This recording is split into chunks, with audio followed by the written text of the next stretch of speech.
Mr. President, on September 11, 2001, the United States was targeted by the Islamic terrorist group Al-Qaeda for its perceived offenses against Islam.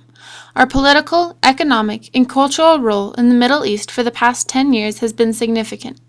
The United States has keen interest in maintaining relations to assure access to Middle Eastern oil. Naturally, our alliance with some nations is stronger than others. Here's a synopsis of where we are now with concern to Syria, Jordan, Saudi Arabia, Iran, and Israel.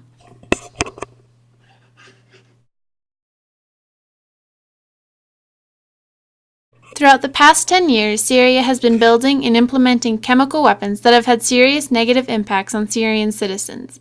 The United States has felt obligated to intervene in hopes of saving many innocent lives. The chances of a war between the United States and Syria was high, but after discussion, Congress decided a war with unpredictable consequences would not be placed on the agenda. The President of Syria, Bashar al-Assad, has killed nearly 7,000 civilians. Thus, the debate, should the U.S. intervene with military action, continues.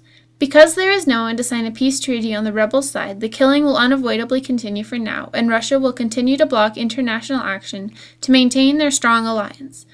Today, the U.S. is set to destroy Syrian chemical weapons at an offshore facility. Nearly 500 tons of Syria's priority chemical weapons will be destroyed in the operation.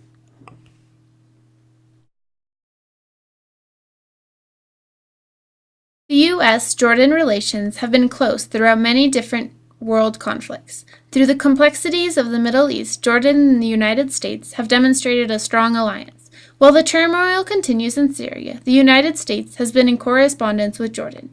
Nearly 450,000 Syrians have currently sought refuge in Jordan.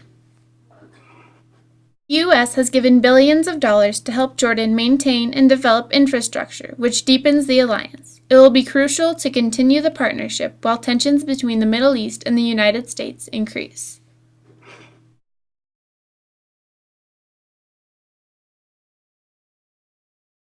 Saudi Arabia's intelligence chief, Bandar bin Sultan, suggests a reassessment of relations between Saudi Arabia and the United States.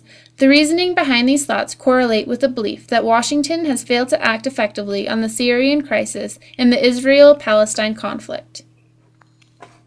A Saudi policy source said, "Saudi doesn't want to find itself any longer in a situation where it is dependent. Although both the United States and Saudi Arabia hope to see similar outcomes, each country wishes to solve world issues differently." The United States' dependency on oil has been decreasing as the U.S. begins to produce more of its own energy resources. As new conflicts arise, similar viewpoints are not being shared as easily between the United States and Saudi Arabia. Thus, the long-term alliance is suffering.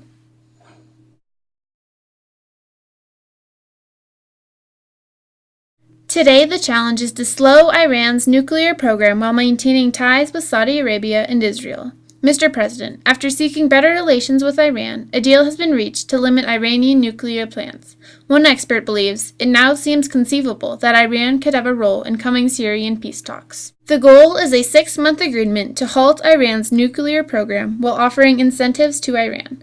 According to Chinese Foreign Minister spokesman Hong Li, negotiations have reached the final moment. However, the agreement is only a first step. Iranian Foreign Minister Mohammad Javad Zarif believes quick follow-up negotiations will keep the deal on track.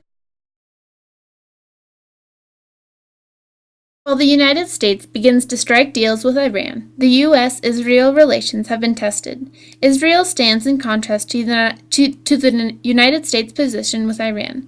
Because Israel faces a much more serious threat from Iran than the United States, Iran believes a more hardline approach is necessary. The Iran discussions are not the only issue that is taking a toll on Israel relations. The Israel-Palestine conflict continues. Secretary of State John Kerry questioned Israel's seriousness about peace with the Palestinians. Prime Minister Benjamin Netanyahu responded by vowing not to cave into concessions to the Palestinians and also saying he utterly rejects an emerging nuclear deal between world powers and Iran. Balancing negotiations with Iran and finding peace between Israel and Palestine will prove difficult with concern to the United States-Israeli relations.